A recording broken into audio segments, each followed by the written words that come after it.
Que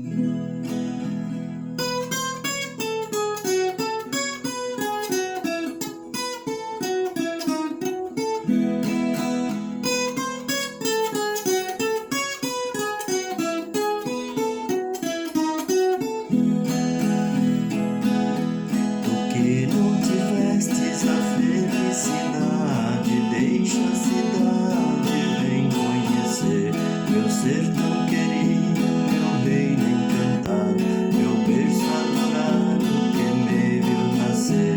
Venha mais depressa, não fique pensando, estou te esperando para te mostrar. Vou mostrar os lindos e os dias claros e as belezas raras do nosso lugar.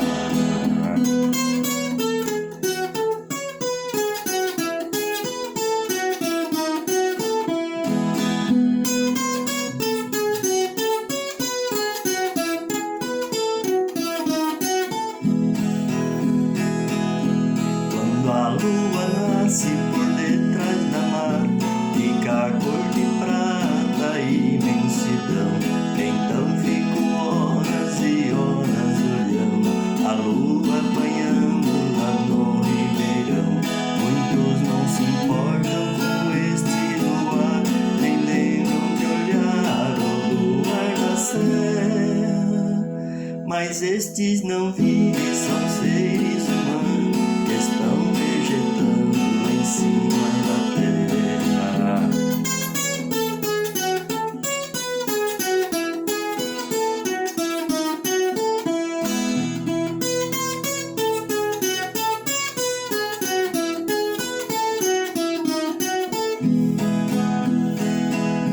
Quando a lua esconde logo o rum de aurora, vou dizer agora do amanhecer.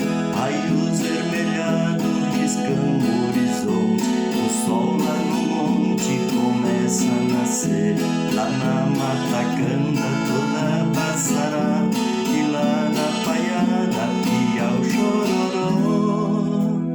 O rei do terreiro abre a garganta, bate a asa e canta em cima do paiol.